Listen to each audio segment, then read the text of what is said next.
नमस्ते। हमारे साप्ताहिक कार्यक्रम अशोक वानखेड़े साहब के साथ बातचीत में आपका स्वागत है। अशोक भाई, अब तो देश का राजनीतिक गतिविधियां इतनी रफ्तार से चल रही हैं कि किसको छोड़ें, किसको पकड़ें, किसको पकड़ें, उसको पकड़ें।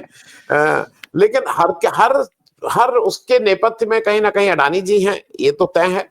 दूसरा, एक मुझे ये नहीं समझ में आ रहा है कि जब बीजेपी वाले नेहरू को गाली दें समझ में आता है, गांधी को ना माने समझ में आता है, लेकिन डॉक्टर अंबेडकर जिन्होंने एक बड़ा काम किया था इस देश का कॉन्स्टिट्यूशन को, मैं ये कहूंगा एक तरह से ड्राफ्ट करके उसको एक मसौदा तैयार करके हर आदमी से बातचीत करके दुनिया में करके एक सहमति के साथ उन्होंने जो दिया है। अब कल अमित शाह उसी को मैं वो कि इतनी बार अगर अम्बेडकर को क्यों नहीं याद करेंगे, अम्बेडकर को क्यों नहीं याद करेंगे, गांधी को। तो इसको लेके आज है, मैं थोड़ा इस पे भी, क्योंकि ये मानसिकता बताता है। ये सब कहने को अम्बेडकर जी और ये करते हैं, लेकिन ये वही पुरानी राग इनका है, वही मनुस्मृति, वही सब। देखिए अशोक आनंद जी, यदि आप आम्बेडकर जी की जीवनी पढ़िए या आम्बेडकर जी के समकक्ष जो नेता थे उनकी जीवनियां पढ़िए, तो एक बात लगातार सामने आती है कि आम्बेडकर जी का उठना ये तथाकथित सनातनियों को बहुत खल रहा था, जो मनुवादी संस्कृति को इस देश पे लागू करना चाहते थे। आम्बेडकर जी के अध्यक्षता में ड्राफ्ट हुआ संविधान भी संघ के गले नहीं उतरा। वो बार बार कहते थे कि जब मनुस्मृति है अपने पास तो अपने को किसी और राज्य घटना की जरूरत क्या है, संविधान की जरूरत क्या है।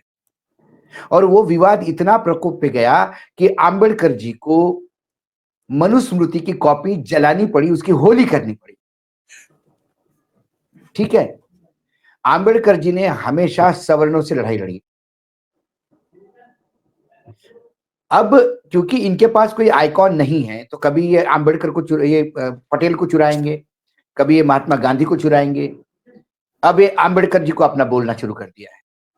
अब ये कहते हैं कि आम्बेडकर आम्बेडकर आप इसलिए कहते हो कि आम्बेडकर वादी लोग वोट है, वोट बैंक का काम कर रहे हैं। तो आप राम राम राम राम क्या कर रहे हैं भैया? आपको कौन सा राम से प्रेम है? कौन सा राम राज्य का कौन सा, मतलब राम का कौन सा गुण आपने पिछले 2013 से लेकर 24 तक राम के किसी गुण को आपने एग्जिबिट किया? सारे काम तो आप रावण के कर रहे हो और राम राम मुंह से कह रहे हो, क्योंकि राम आपके लिए एटीएम है। हिंदुत्व का अम्ब्रेला आपके लिए एटीएम है, क्योंकि हिंदुत्व के अम्ब्रेले के नीचे आप तमाम जातियों के लोग इकट्ठा कर एक कंसोलिडेटेड वोट बैंक, 80% के वोट बैंक को देखते हो। इसलिए आपको हर मस्जिद में मंदिर दिखता है। लेकिन इनको ये शर्म नहीं आती। 10 साल से इनकी सरकार है, 10 साल से उत्तर प्रदेश में भी सरकार है बीजेपी की, डबल इंजन की सरकार 10 साल से है। 10 साल से वो मंदिर बंद क्यों पड़ा हुआ है? ताला क्यों लगा है उस पर? भाई कोई कांग्रेस ने तो ताला नहीं लगाया था। जो संभल का मंदिर है वो तो कह रहा है कि भाई वो लोग कहते कि यहाँ कोई पूजा करने वाला नहीं था, इसलिए हमने ताला लगा दिया। इस देश में लाखों मंदिर है जिसमें पुजारी नहीं है, लाखों मंदिर है, कोई पूजा लावारिस पड़े हैं। आप मंदिरों का जीर्णोद्धार करेंगे या जितना मंदिरों पे आज उत्तर प्रदेश की सरकार ध्यान दे रही है, क्या उनके पास डाटा है कि उत्तर प्रदेश के कितने स्कूलों में टॉयलेट्स नहीं है? क्या इसका कुछ बेस है? स्वास्थ्य सेवाएं आपकी इतनी चरमरा गई कोविड के टाइम पे, तो पूरा नग्न सत्य लोगों ने देखा। सवाल मंदिरों का नहीं है, सवाल अस्पतालों का है। जवाहरलाल नेहरू और उनकी टीम पूरी मंदिर मंदिर करते बैठते, वो भी हिंदू धर्म में विश्वास रखने वाले थे, पूजा पाठ करने वाले थे, पंडित परिवार था। यदि वो राम राम करते बैठते और मंदिर मंदिर करते बैठते तो फिर भाखड़ा नांगल डैम नहीं बनती, आईआईटीज नहीं बनती, आईआईएम नहीं बनती। क्यों नहीं आंबेडकर जी को याद किया जाएगा? आंबेडकर जी को हर पल याद किया जाएगा, क्योंकि उन्हीं आंबेडकर की अध्यक्षता में ड्राफ्ट किया हुआ संविधान की रोज धज्जियां उड़ती है। आप कहते कि ये आरक्षण के विरोधी है। कौन आरक्षण के विरोधी है भाई? ये तो सरसंघ चालक ने ही कह दिया था बिहार के चुनाव के टाइम पे, जिसमें पूरा चुनाव पलट गया था कि आरक्षण की जरूरत नहीं है, अभी 10 साल के बाद आपको समीक्षा करनी चाहिए। आरक्षण के विरुद्ध कौन है? प्राइवेटाइज्ड कौन कर रहा है? आज मुंबई एयरपोर्ट प्राइवेटाइज्ड हो गया, क्या अडानी जी अब वहां पे लोगों को रखने के पहले कोटे से एडमिट करते हैं क्या कि टोटल हमें 15 पोर्टर चाहिए, उसमें से 5 शेड्यूल कास्ट है, 3 ट्राइबल है? ऐसा आता है क्या विज्ञापन? आप आरक्षण हटा नहीं रहे हैं, आप जहां आरक्षण मिल सकता है वो जगह ही ब्लॉक कर रहे हैं। आप रेलवे प्राइवेटाइज करेंगे, उसके बाद देखिए रेलवे में कुछ आरक्षण खत्म हो जाएगा। सारे एयरपोर्ट प्राइवेटाइज हो गए, आप किसी एयरपोर्ट पे आप जब कभी डिमांड निकलती है कि इतने लोग चाहिए उतने लोग चाहिए, कोई शेड्यूल कास्ट शेड्यूल ट्राइब नहीं चाहिए। प्रधानमंत्री की जो लेटरल एंट्री है पीछे से, जॉइंट सेक्रेटरी और सेक्रेटरी, उसमें क्या कोटा फिक्स है कि 15 लोगों में इतना चाहिए? रिजर्वेशन आप खत्म कर रहे हैं। और आंबेडकर के नाम से आपको तकलीफ क्यों है? राम के नाम से तो हमको तकलीफ नहीं है। हमको तकलीफ यह है कि तुम हमारे राम को बेच रहे हो।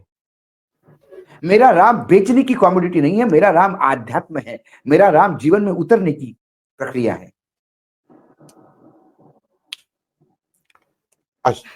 अशोक भाई तो, मैं बीच में जी, तो कुल मिलाकर इनको आंबेडकर से तकलीफ है जी। इन्हें कहा कि आंबेडकरवादी वोट ज्यादा है इसलिए आंबेडकर करते। बिल्कुल करते। तुम सनातन क्यों करते हो भाई? बिना बुलाए पाकिस्तान चले जाते हो, और कोई चाइना के एम्बेसडर पे गया तो आपको तकलीफ होती है। आप चाइनीज लोगों को झुलाओ तो आपको तकलीफ नहीं होती। बिल्कुल ये देश आंबेडकर करेगा, और ये आंबेडकर और करना होगा, क्योंकि आंबेडकर के साथ जुड़ के संविधान आता है। आंबेडकर और संविधान को अलग अलग नहीं कर सकते आप। इसलिए अब आंबेडकर बोलने की ज्यादा जरूरत है। सही बात, सही बात। और यदि वैदिक पीरियड के हिसाब से बात करूं तो फिर कर्म से आंबेडकर से बड़े कोई ब्राह्मण नहीं थे। क्योंकि ज्ञाता, जिसके पास ज्ञान है, जो ज्ञान देता है, वो ब्राह्मण कहलाता है। जन्म से नहीं था वर्ण व्यवस्था। मैं अशोक भाई, मतलब जो आपने कहा वही, आज संविधान जब है उस तो जब इस देश में जब संविधान का नाम लिया जाएगा तो अंबेडकर का नाम तो आएगा ही आएगा। ये उसी तरह से है कि रामायण की बात कई लोगों ने, मतलब नेताओं को भी, राजनीतिज्ञों को, सभी राजनीतिक दलों के राजनीतिज्ञों को मैं अब इस बारे में दोष दूंगा, क्योंकि आंबेडकर जी को आपने सीमित रखा दलित नेता के लिए, आंबेडकर जी को सीमित रखा आपने संविधान के लिए। लेकिन आनंद जी, आज भी मैं दावा करता हूं, इकोनॉमिक्स का स्टूडेंट हूं, आज भी मैं दावा करता हूं कि आंबेडकर से बड़ा इकोनॉमिस्ट आज भी नहीं है। आंबेडकर ने जो अर्थनीति और अर्थशास्त्र पे जो काम किया, उसका सानी आज भी नहीं है। आज भी जो लोग नोबेल लेते हैं अर्थशास्त्र में, वो भी आंबेडकर जी के बेस पे लेते हैं। जी अशोक भाई, मैं एक बात और, इसमें मुझे 2 चीजें अच्छी इस पार्लियामेंट में ये लगी कि आदमी कम से कम विचारधारा के साथ खड़ा हुआ इसलिए नजर आया। 2 इंसिडेंट में कोट कर रहा हूं। जब राहुल गांधी मनुस्मृति और संविधान लेके आते हैं और कहते हैं ये देश संविधान से चलेगा, मनुस्मृति से नहीं चलेगा, इसके लिए बहुत आपके कमिटमेंट की जरूरत है, इसमें कहीं कोई दो राय नहीं है। लोग नहीं हिम्मत करेंगे क्योंकि लोगों को लगेगा कि सब हिंदू गुस्सा हो जाएंगे। दूसरी एक बात मुझे ये अच्छी लगी कि शायद प्रियंका गांधी की पहली वो है, प्रियंका गांधी, मेरे बहुत से रिजर्वेशंस हैं कुछ चीजों को लेकर, लेकिन पैलेस्टीन के मामले में वो जब पैलेस्टीन के साथ खड़ी हुई दिखाई दी, तो इस देश में ये हम लोग का नाटक चलता रहता है ना, नहीं कोई पता न लगे। अरे भाई, पैलेस्टीन इस देश का मित्र रहा है, पैलेस्टीन के साथ हम जीवन भर खड़े रहे हैं, लेकिन आज कम से कम देश के नेता खड़े। मैं याद दिलवा दूं कि जब इजराइल ने पैलेस्टीन पे हमला किया, या पैलेस्टीन ने हमला किया इजराइल पर, तो सबसे पहले एक ट्वीट पीएमओ से आया, और 10 मिनट के अंदर उस ट्वीट पे क्लेरिफिकेशन एक्सटर्नल अफेयर मिनिस्ट्री कर रही थी, क्योंकि हमारा बहुत पुराना साथी पैलेस्टीन है। अटल जी के यहाँ पे भी हमारे संबंध वही थे। ऐसा नहीं कि सिर्फ कांग्रेस की सरकार में थे, भाजपा की सरकार ने भी, और अटल जी तो विदेश नीति के ज्ञाता थे, विदेश मंत्री रह चुके थे देश के। हमारा हमेशा सॉफ्ट कॉर्नर पैलेस्टाइन के प्रति रहा है। ये बात अलग है कि प्रधानमंत्री नरेंद्र मोदी जी का पर्सनल सॉफ्ट कॉर्नर इजराइल की तरफ होता है, लेकिन आप किसी संवैधानिक पद पे जब बैठते हैं तो आपके व्यक्तिगत लाइक और डिसलाइक साइड को रखने पड़ते हैं। देश को आगे रख के देश के लिए क्या महत्वपूर्ण है ये आपको देखना होता है। लेकिन 2013 से तो हम सब व्यक्तिवाद पे चल रहे हैं, व्यक्ति को क्या अच्छा लगता है वही चलेगा। ये तो 370 नहीं आए, नहीं तो ये बिस्किट सुबह खाना बंद हो जाता और एक कानून बनता कि खाकरा ही खाना पड़ेगा और रात को खिचड़ी, क्योंकि प्रधानमंत्री जी को अच्छी लगती है। मतलब कई बार मुझे ऐसा लगता है कि ये इस लेवल तक चीजें आ जाती थी और आ जाएगी, क्योंकि जब व्यक्ति हावी हो जाता है संविधान पर, व्यक्ति हावी होता है देश पर, व्यक्ति हावी होता है विचारधारा पर, कोई भी व्यक्ति देश से बड़ा नहीं होता, कोई भी व्यक्ति संविधान से बड़ा नहीं होता और कोई भी व्यक्ति विचारधारा से नहीं बड़ा होता। बड़ा ठीक बात। भाजपा की एक अपनी विचारधारा है, देश ने भाजपा को सत्ता में बिठाया है, लेकिन क्या मोदी जी की विचारधारा ही भाजपा की है? क्या मोदी जी की विचारधारा ही संघ की है? क्यों संघ चालक को बार बार कहना पड़ता है कि अहम दूर रखो, अहंकार से देश नहीं चलेगा, अहंकार से नेतृत्व नहीं होता, सबको साथ में लेके चलना पड़ेगा, हर मस्जिद में मंदिर मत ढूंढो, क्यों कहना पड़ रहा है? क्या संघ को डर है कि भस्मासुर पैदा हो रहा है? जी, कई सवाल हैं। जी अशोक भाई, मैं एक तरफ और जरा आपसे समझना चाहूंगा। देखिए, एक चीज ये थी कि ये जो भी बहस हुई लोकसभा में, उसमें विपक्ष वाले ज्यादा 20 इसलिए पढ़ रहे थे कि उन बीजेपी का कुछ कहने को नहीं है। वो 1.5 घंटे के उबाऊ भाषण को 1 घंटा बोल रहा है, कोई 2 घंटा बोल रहा है, कोई 1.25 घंटा बोल रहा है। लेकिन इधर लोगों के पास फ्रेशनेस थी। मुझे ए राजा का बहुत अच्छा लगा। ए राजा ने जिस ढंग से इमरजेंसी में बताया कि मैं जेल गया था, और फिर इमरजेंसी के बाद जो उन्होंने कही वो बहुत स्पष्ट था। महुआ मैत्रा थी अच्छी, मतलब बहुत से लोगों ने, वो जो मेघालय के थे उन्होंने बहुत अच्छा भाषण दिया। इन सबके बीच मुझे एक चीज जरा अशोक भाई समझाइए, ये बिल्कुल स्पष्ट अब धीरे धीरे होता जा रहा है कि शायद अगले 2-3 साल में इंडिया गठबंधन इस स्वरूप में ना रहे। इसके इंडिकेशंस बहुत मिल रहे हैं, ममता जी का, अखिलेश यादव जी का, और ये सब का एक जगह से नियंत्रण हो रहा है। उनका नाम है अडानी, क्योंकि वो बिल्कुल अडानी की कॉल पे ये सब हो रहा है, इसमें कहीं कोई दो राय नहीं है। तो ये आपको क्या लगता है, ये ठीक है इंडिया का, मतलब विपक्ष के लिए, कि बीजेपी फायदे में रहेगी, कम से कम देश को एक क्लियर कट?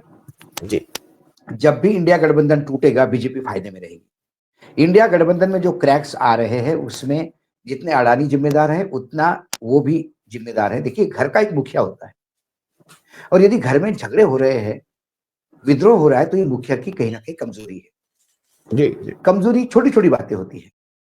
आप तो इतने सालों से हमसे बहुत, मेरा डबल आपका एक्सपीरियंस है मुझसे, और आपने राजनीतिक दोनों पहलुओं से देखी है, एज ए पत्रकार भी देखी है, उस साइड पे टेबल पे भी देखी है। मुझे बताइए आनंद जी, इतने क्राइसिस कभी कांग्रेस में रहे, अक्रॉस द पार्टी लाइन बात करने के लिए कांग्रेस में मुझे एक नाम बताइए, वर्तमान कांग्रेस में मुझे एक नाम बताइए।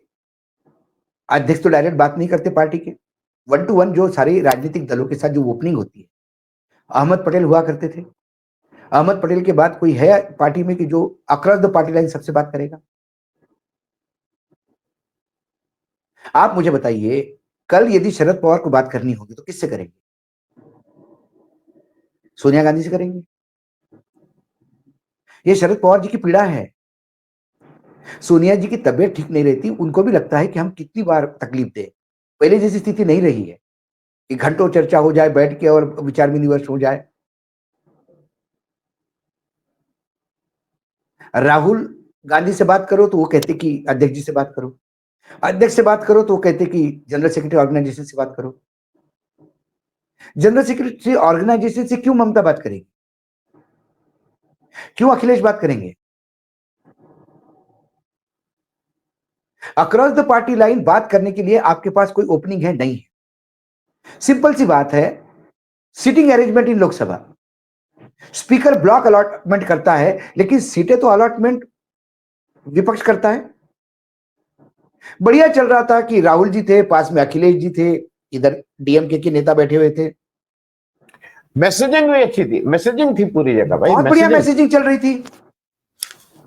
और जब वोटर लगातार देखता है साथ में बैठे हुए, तो फिर ये जो बीच में झगड़े लगवाने वाले जो कुछ खबरें आती है, लोग उसको निगलेक्ट करते हैं। नहीं, और देश प्रसाद बैठ के वो लगातार बीजेपी को चला रहे थे कि तुम्हारे तो एक बहुत बढ़िया स्ट्रेटेजी के तहत क्या जरूरत थी कि अखिलेश को उधर से शिफ्ट करके वेणुगोपाल को वहां बिठाना?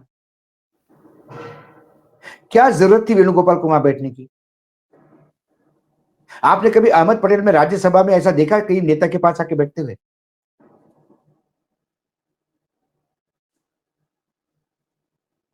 नहीं, वेणुगोपाल जी को अहमद पटेल में 10, देखिए अहमद पटेल में 10 गलतियां होगी।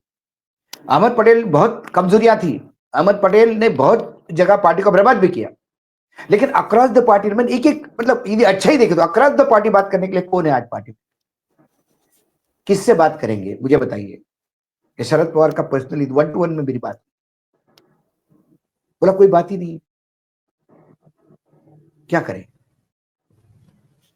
खरगे जी ने इतना बड़ा भाषण दिया सीडब्ल्यूसी के मीटिंग में, और ये उन्होंने सारी कमियां गिनवाई कांग्रेस की कि हम क्यों चुनाव हार रहे लगातार, लेकिन उस भाषण के बाद कुछ इंपैक्ट हुआ? आज 13वां साल शुरू हुआ है, हरियाणा में जिला अध्यक्ष नहीं है। 13 साल हरियाणा में चुनाव के इतने दिन हो गए। कांग्रेस वाले क्रिटिसाइज कर रहे थे महाराष्ट्र की सरकार को कि देखो अभी तक मंत्रिमंडल ने, अभी तक मंत्री नहीं बन, मुख्यमंत्री शपथ नहीं ले रहा है, 10 दिन हो गए। अरे 2 महीने हो गए आपके यहाँ अभी लीडर ऑफ अपोजिशन नहीं हुआ है, और नॉर्थ ईस्ट स्टेट में, एक नॉर्थ ईस्ट का स्टेट है जहां 2 साल से लीडर ऑफ अपोजिशन नहीं। क्यों नहीं है भाई? और विपक्ष कब तक कांग्रेस को ढोएगा? मैंने पहले ही कहा आपको कि टोटल 99 सीटें कांग्रेस जीती, 1 सीट इंडिपेंडेंट विशाल पाटिल सांगली से जीत के आए, वो 7 में हो गए तो 100 हो गए। 100 में से 28 सीटें कांग्रेस की अपनी है। जिन 10 राज्यों में कांग्रेस और बीजेपी आमने सामने लड़ी, वहां सिर्फ 28 सीटें लेके आई, और बाकी जो 72 सीटें हैं वो सारी की सारी सीटें मित्र पक्ष के सहयोग से आई है। तो कांग्रेस को क्या गुमान है भाई? किस बात का दम है?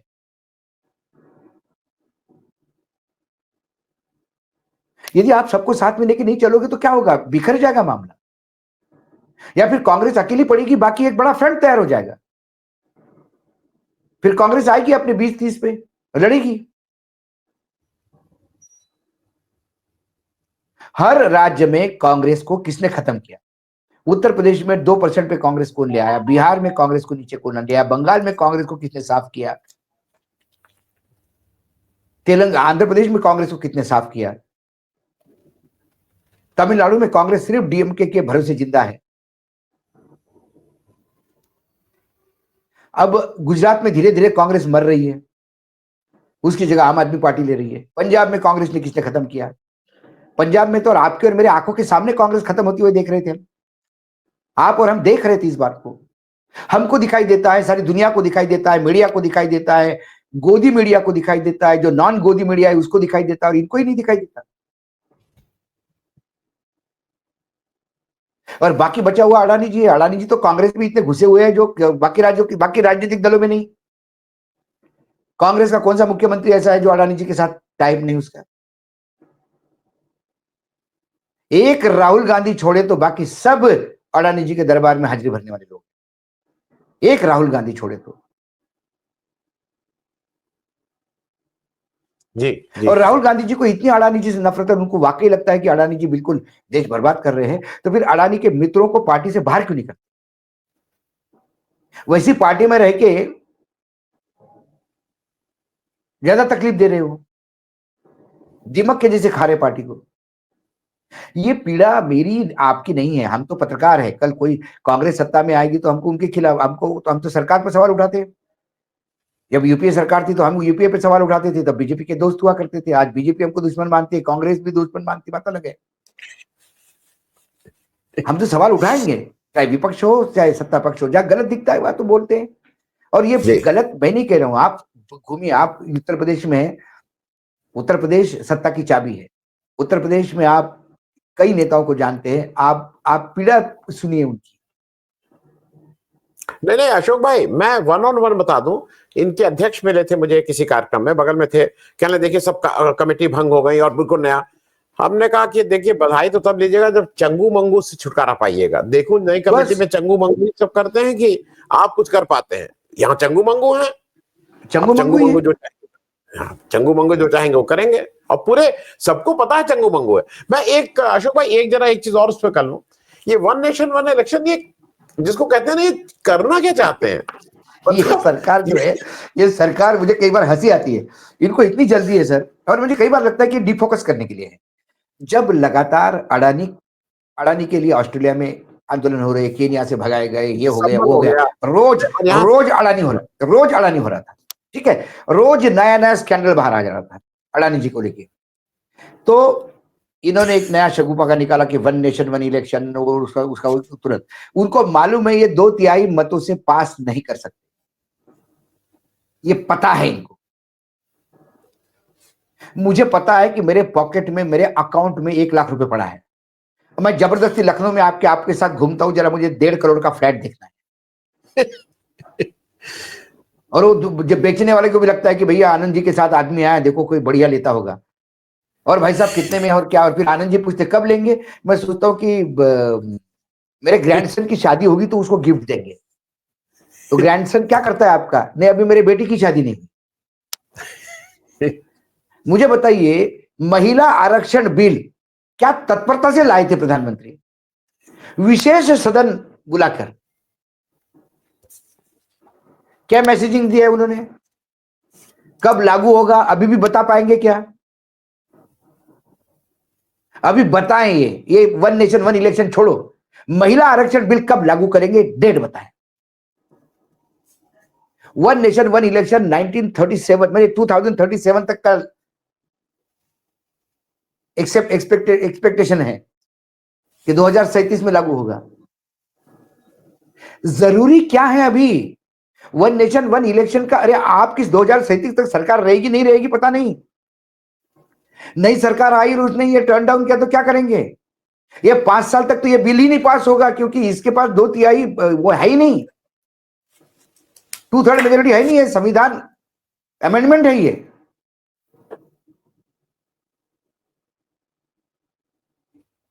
लेकिन बस चले, एक शगुफा 3 दिन तक चला, ये हो गया वो हो गया वो हो गया। 272 का सिंपल मेजोरिटी का आंकड़ा कल नहीं पहुंच पाया, और नोटिस दे दिए सबको। भाई मैंने नेताओं को पूछा, बहुत रिस्पॉन्सिबल लोग हैं जिनका नाम है जो नहीं बैठे, मैंने कहा आप 3 लाइन का व्हिप जारी करके, बोले नहीं हम परमिशन लेके गए थे। अरे प्रधानमंत्री खुद ही नहीं थे, प्रधानमंत्री नहीं थे, गडकरी साहब नहीं थे, जगदम्बिका पाल नहीं थे, ज्योतिरादित्य सिंधिया नहीं थे, ये मतलब बड़े बड़े जोशी नहीं थे, कैबिनेट मंत्री जोशी कर्नाटक के वो इसमें, और उनके राज्य मंत्री सीआर पाटिल नहीं थे, ये सारे के सारे राजस्थान में फंक्शन में थे। नहीं, मोदी जी की अगवानी में थे, नहीं तो मोदी जी वहां गुस्सा हो जाते। वही मैंने बोला ना, हमने वोटिंग के इंपॉर्टेंस को देखा, स्ट्रेचर पे और व्हील चेयर पे लोगों को लाया गया था। लेकिन बताइए,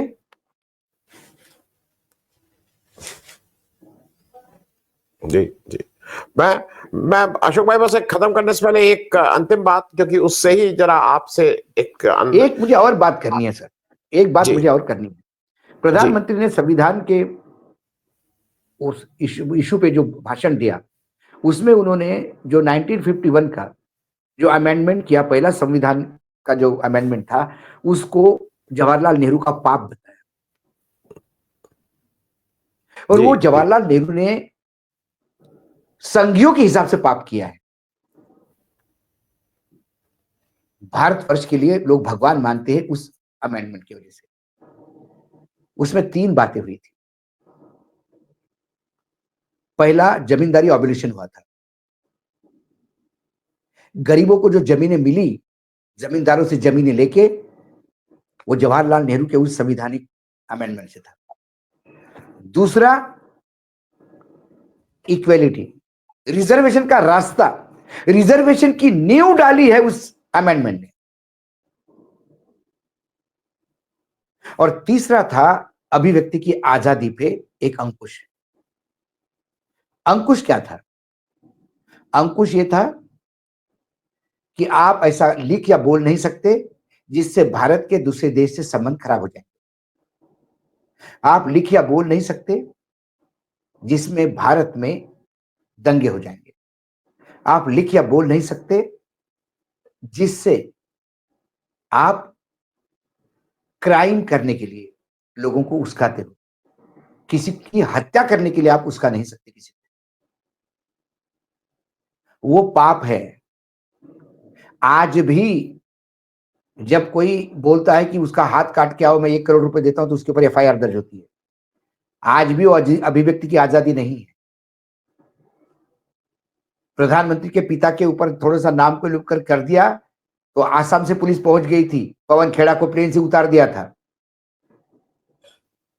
था ना। जी जी। सेंट्रल विस्टा के ना फोटोग्राफ छाप सकते थे ना उसके बारे में रिपोर्ट छाप रहे थे, कर दिए थे ना। तो फिर जवाहरलाल नेहरू कहां से पापी हो गए? तमाम सामंतवाद सोच के लोगों के लिए जवाहरलाल नेहरू पापी है। जो जमींदारों का साथ देते हैं, जिनको जमींदार चाहिए, जो अडानी और अंबानी का साथ देंगे, वो जवाहरलाल नेहरू को पापी कहेंगे। जो इस देश से रिजर्वेशन खत्म करना चाहते हैं, दलितों को पैरों की जूती समझते हैं, उनके लिए जवाहरलाल नेहरू पापी हैं। करेक्ट। जो अभिव्यक्ति की आजादी के नाम से जो आज भी आप अंकुश रखे हुए हो, तो फिर जवाहरलाल नेहरू को पापी कैसे कहते हैं? सवाल ये है। तो कुल मिलाकर प्रधानमंत्री का जवाहरलाल नेहरू से पापी कहना प्रधानमंत्री जी का जमींदारों के प्रति प्रेम और आरक्षण के विरोधी उनका सोच इसको रेखांकित करता है। जी अशोक भाई, मैं बस एक चलते एक प्रश्न पूछ लूं, ये महाराष्ट्र में अल्टीमेटली हो क्या रहा है? क्योंकि वो हो गया है तो अब किसी को दिया ही नहीं जा रहा है पोर्टफोलियो। तो मुझे लगता है आनंद जी, सप्ताह में 1 प्रोग्राम हमारा होता है, साल में 52 प्रोग्राम। मैं आपको गारंटी देता हूं 52 ही प्रोग्राम में एक महाराष्ट्र का इशू आपको पूछना पड़ेगा। क्योंकि महाराष्ट्र में 230 मिलने के बाद भी, मशीनी विजय होने के बाद भी शांति नहीं है, अशांति का उफान चला हुआ है। अशोक भाई सुन रहे हैं टकराव, म्यूजिकल चेयर भी होगा, ये भी सुना म्यूजिकल चेयर भी। अरे पूछो मत, एक नया फॉर्मूला निकाला। अरे साहब, एकनाथ शिंदे ने बता दिया और अजित पवार ने बता दिया कि यार 2.5 साल के लिए मुख्यमंत्री बनो, मंत्री बनो यार 2.5 साल के लिए। ये 2.5 साल करेंगे, 2.5 साल हो रहेंगे। लेकिन अब प्रॉब्लम उनके पास है, उसके पास 41 है विधायक, 40 विधायक खुद को छोड़ा तो उसने 40 विधायक, और 40 विधायकों में 10 विधायक उसको मिले। तो 2.5 साल में सिर्फ 20 को ही ऑब्लाइज कर सकता है वो, बाकी 20 का क्या होगा? कुछ लोग कह रहे हैं 10 एक साल चलेगा, एक साल चलेगा, ऐसा मुझे लगता है। क्योंकि बाकी लोग भी ऊपर पे है, तो बोलता फिर हमने वो 2.5 साल हो तो फिर हमारा नंबर नहीं लगेगा वो 2.5 साल में, हम क्या करेंगे? छगन भुजबल ने कहा कि मैं समता परिषद को जिंदा करूंगा, चाह नहीं चाहना वहां नहीं रहना। अब नेताओं की चाहना सिर्फ मलाईदार मंत्रालय में है। जी जी। अभी तो हमारे यहाँ मुख्यमंत्री पद को लेके 10 दिन गए, उसके बाद 5 दिन तो मंत्रिमंडल के बंटवारे में गए, कौन कितना मंत्री बनाएगा। अब उसके बाद इन्होंने मंत्री बना दिए, तो अब उसमें झगड़े हैं, वो अब दायित्व समेटना पड़ेगा। अब तो मंत्रालय बटे नहीं, अब मालदार मंत्रालय सबको चाहिए। तो मालदार मंत्रालय तो गिने चुने होते हैं, तो मालदार मंत्रालय में फिर 2 मालदार इधर मिलेगा, 2 मालदार उधर मिलेंगे, 3 मालदार इधर मिलेंगे, तो फिर उन गुटों में झगड़ा होगा। भाई यदि 3 मालदार मंत्रालय मिल गए शिंदे जी को, तो शिंदे जी की जो 12 मंत्री है वो उसमें लड़ेंगे फिर। अब तो ये जो है, मैंने इसलिए कहा कि 52 सप्ताह तक महाराष्ट्र का इशू होगा। महाराष्ट्र में नाराजगी बहुत है, बीजेपी से भी नाराजगी है, बीजेपी में नाराजगी है, नाराजगी एकनाथ शिंदे के यहाँ भी है, एक नाराजगी अजित पवार के यहाँ भी, भयानक नाराजगी है। और इनके आपस की इस नाराजगी के, भले ही विपक्ष वहां कमजोर है, 41-42 ही है, लेकिन खुल के मजे ले रहे हैं विधानसभा में। जो पहला सत्र चल रहा है अभी, नागपुर सेशन जो चल रहा है 6 दिन का, खुल के मजे ले रहे हैं। आप कभी सेशन सुनो तो, मैं मराठी में होता है तो हंस हंस के लोटपोट हो जाता हूँ कि क्या जवाब देना, किसको क्या जवाब दे, कोई किसी को नहीं, फ्री फॉर ऑल हो रहा है बिल्कुल। जी जी। अशोक भाई, मुझे तो ये लगता है हम सब लोग पहले जब उस जमाने के हैं जब कपड़ा हाथ से धोया जाता था, फिर सर्फ आ गया उसमें, फिर वॉशिंग मशीन आई घर में, तो वॉशिंग मशीन आई तो कहा गया कि अब भाई गंदा कर लो, तो ज्यादा आदमी बेपरवाह के गंदा करने लगा। तो इन लोगों को लगता है कि बीजेपी की वॉशिंग मशीन लगी हुई है, केवल मालदार चाहिए नहीं, मालदार में फिर धब्बे भी लगेंगे तो क्या फर्क पड़ता है, वॉशिंग मशीन वॉशिंग वो तो मशीन तो मालूम इधर ही है। इम्यूनिटी है उनके पास। और एक मैंने पहली बार देखा जब किसी को हम बोलते कि प्रॉब्लम ऑफ प्लेंटी, जब ये किसी को बात करता हूँ प्रॉब्लम ऑफ प्लेंटी, तो मेरे बेटे के सामने जब मैंने बोला कि there is always a problem of plenty, तो वो हंसने लगा। वो कहता है अरे पापा यू डोंट नो, पैसा ज्यादा आता है तो आदमी इन्वेस्ट करता है, there can not be a problem of plenty. Problem of plenty क्या है, ये महाराष्ट्र की विधानसभा का नतीजा सबसे बेहतरीन है।